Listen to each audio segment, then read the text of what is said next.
Hey, welcome to another edition of Kyle Meredith with. It's the interview series presented by WFPK at WFPK.org, Consequence, and the Consequence Podcast Network. Thanks as always for making your way here. For checking out the series, please do hit that subscribe button while you're hanging around.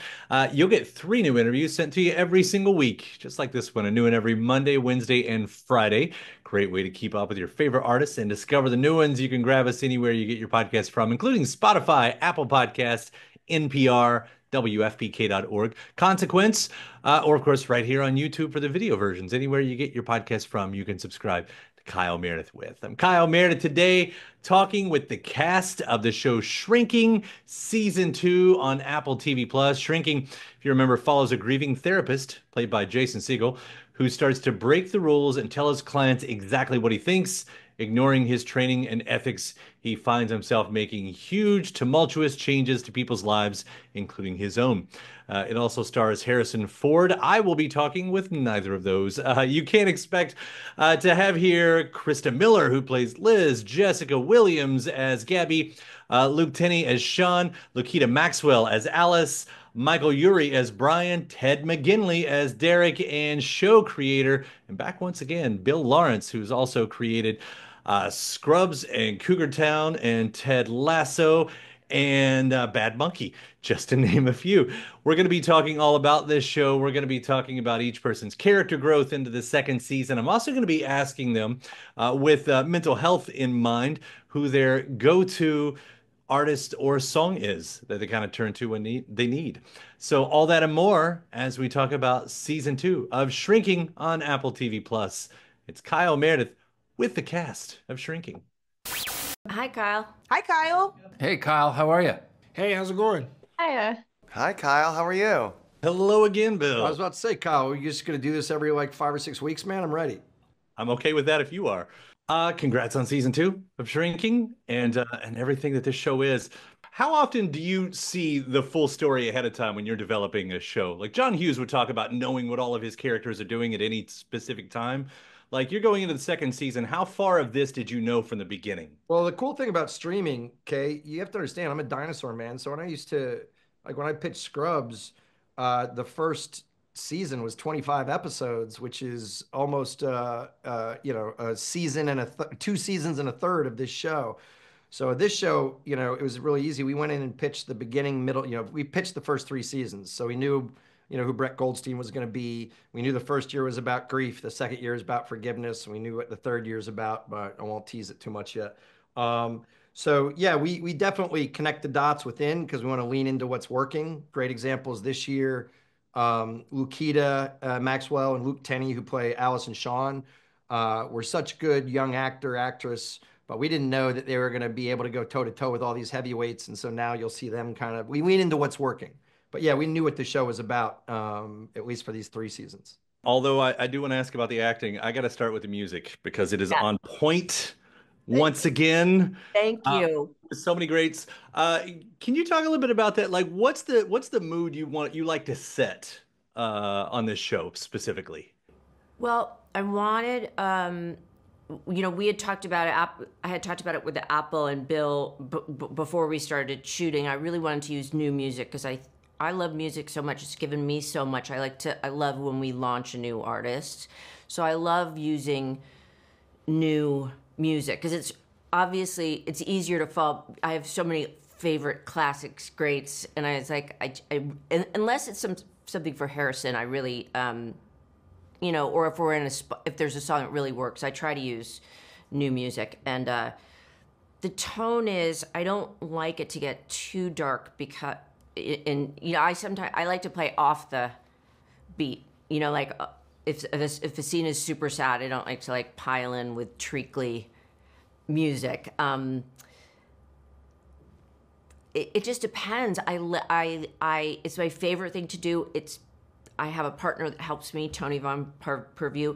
It's very, Bill will call and say, in the morning, say, oh my God, this song, I've edited it and it doesn't work. And then that's 10 hours of my day is gone. Then I want to find, but it's like the most fun puzzle ever. Yeah.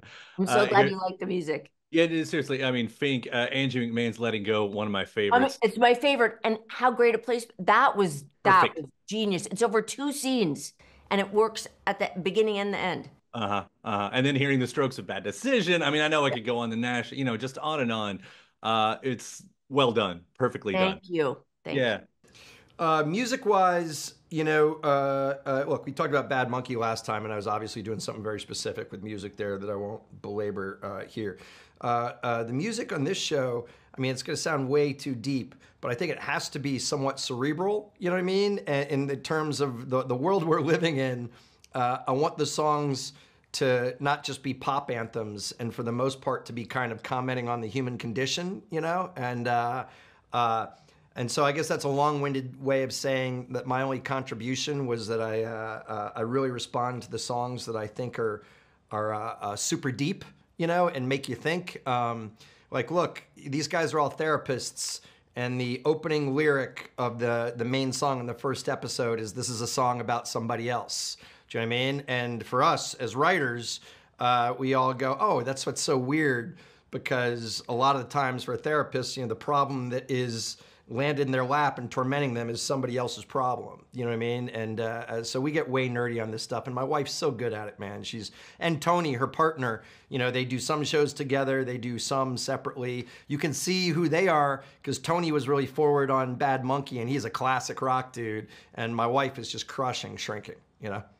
And the Andrew McMahon and the Letting Go and Bad Decisions from the Strokes. I mean, the way they perfectly hit those. By the way, the Bad Decisions Strokes song, right? By the way, what for a therapy show? It's awesome. But I also love when the outfield makes a moment there. Like, that's perfect too. That's. Oh, by the way, we got to take that back to, because Jessica Williams gave us that. One of the things I love doing on my shows is if actors and actresses are open about quirky things about themselves, and she is the queen of one-hit wonders. You know what I mean? And Outfield, by the way, you could argue had two big songs, but she brought that into our show, and I'll be forever grateful for it. I love that. I hear it's a little bit thanks to you for that outfield moment there, and I appreciate that. Yeah, definitely. They asked me, like, I think before the strike last year, what songs do you want to sing, with Harrison Ford in the car, do you have, and I've always got like a little Ashley Simpson I'm pretty obsessed with. Anything sort of like oddies I love, and like late 90s I'm really into. And somebody chose Outfield. I don't think I did. I feel like the writers are responsible for that, but it's pretty funny the way it comes.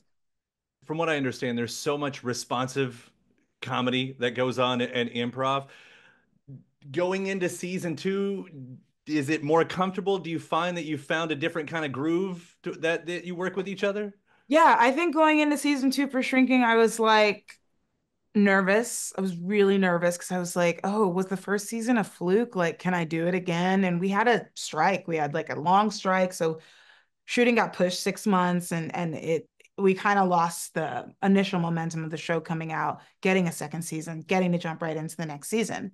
So I was like, oh, do I remember Gabby? I've been kind of fun employed for a little bit. Like, can I do it? And so it took me like a scene or two. And then I feel like it was just like old times. And the nice thing is that now we kind of knew the characters a bit more. And, I knew how Lukita was going to do her lines, and I knew how Christa was going to do her lines, and Jason and Harrison and Michael. And so there was a lot less guessing. I think the first season we're kind of sculpting and making shapes and hoping that this character makes sense. But this season, especially with the comedy, it was a lot easier to hit the notes and discover new things. So yeah. How are you with the reaction style comedy that I hear a lot of this show has? Hopefully good. A lot of the time I am not expecting it, and I'm working so hard not to break on set every day because everybody's so hilarious. But yeah, we've got such a brilliant script. We've got the great bones to work off of, and then get to play and do some scenes for us and kind of play around. And yeah. Derek, I don't know, is got to be one of the most laid-back characters maybe that you've ever played. He's almost like a kid sometimes, but also maybe the wisest person on the show.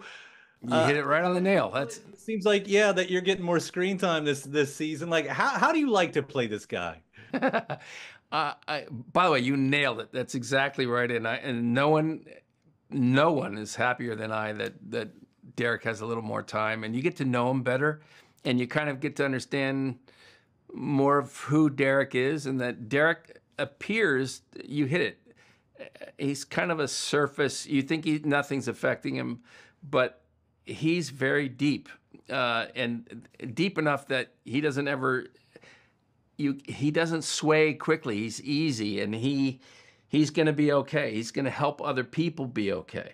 And Derek is he's a pretty solid person, and he's out there in this chaos. I mean, chaos is everywhere around him. And you see Derek as this lifeboat, a temporary lifeboat. And I love that. And I also was saying that I think that Derek is, I always use light for Derek. Like he is this sunshine in a room and warmth. And people go to that. And it's not in a corny way. I mean, he's just there. You gravitate to it. And again, this season, you see what's going on with Liz and Derek, and there's a lot happening. So, but Derek still stays true to who he is. Yeah, he almost seems maybe the most fully realized, like self-assured person, in this whole craziness. I love that. It's also like how does their relationship how has it worked this whole time? Because it's hilarious, but you're like, man, what's unsaid? Well, it seems like what's hold them together, You know what's funny is that not that much is unsaid. I mean, that is what's uncomfortable. Is they say it, and it is sometimes uncomfortable. Like she lays right into it, and Derek loves her. Derek respects her, and Derek's going to choose her every time. And I think people love Derek for that, and they understand that. She loves Derek. They have this relationship that is massively honest. And I think that's why people are responding to that relationship, because it's not perfect, but it's honest. And I read so many people putting out online that, oh, that's like my husband and I, or that's exactly what I do. And it's so interesting because they are not linear perfect. They're difficultly perfect. It's a tough relationship, but it's real. I mean, their love is real. Liz, and seeing her try for character growth is so good. She's not oblivious, right? Like she sees the scene and how people feel about her. She sees it. I think one part of her doesn't care, and one part of her this season is just so lost that she can't get ahead of herself. With Alice playing a role like this, that's, you have someone who's going through trauma, but I'm sure also just wants to be a regular teenager. Like, what is it like to return to this role, and what did you want to bring in this time around? I love Alice. I was so excited to come back for season 2 and work with everybody again. Everybody's the best. I think in season 2, it's exactly what you mentioned. She's leaning into being a teenager. As in season 1, she's obviously like this grounded rock and has to have her shit together because Jimmy doesn't. And in season 2, we definitely get to see her open up more and also make more mistakes and learn how to deal with the fallout of making mistakes as a teenager. Yeah, and it's I gotta say, and I mean this in the best possible way, it's really fun to watch you do that on screen, and the way it works out. Yeah, I'm sure I know I say this with the music around me and everything, but like I think about songwriters who, always talking about like they get to work through things just by writing a song. Like I know this show's about therapy, but do you find that this show kind of offers that for you? I don't think so. I think maybe if I was watching Shrinking outside of being a part of it, then maybe, but I try and keep Alice and Jimmy's lives separate from my own. Yeah. Playing Sean again in season 2 of Shrinking, which seems like I gotta say this character feels like to embody him must be like a ping pong of emotions that you have to go through. What kind of headspace do you have to be in? Great question. I think to play Sean, you just have to make decisions that are responsible for the entire show. I don't really kind of look at every scene and think of like, For me, I just know his purpose in the show as a whole. I know what he's there for. This show makes people laugh. Usually when Sean's on screen, there's not as much laughter. I know why he's there, but the scenes that we do see him in usually are demonstrating why it's necessary to laugh. So for me, even though they might seem intense, I just go in and I do my best to lean on these goats of comedy who I'm surrounded by, because they'll find moments of levity, and then when we get those, then we're off and we float. But I just try to commit by preparing, and the headspace kind of comes through being in the room with all these people, being on set with the atmosphere. It kind of develops naturally, which is really cool to say. Yeah, heart of the show. He really is. I mean, that Thank you. real heart emotion that you're talking about there, and to be around those legends. And again, you've already done it one season, but to now spend a little bit more time with Harrison than Jason. What's that like to kind of trade the scene partner in that way? Oh man, so they're both hilarious in very different ways. Jason is such a light, jubilant presence, and Harrison, I'm gonna just out him. He acts like a curmudgeon. He's a very jubilant man as well, and loves to laugh and to make people laugh. So for me, being able to hang around that, it feeds me in such a cool way. It inspires me, and then in terms of performance, they both make me better in different categories, and I'm just trying to keep up. It's so great to see Brian back with the gang here on season 2. And one of the things I love anytime about that you're on screen, it's like everything you say gets to be hilarious or heartfelt and is a reaction to whatever's going on in the best way. What's it like? What's it like to return to this character? What kind of headspace do you have to be in?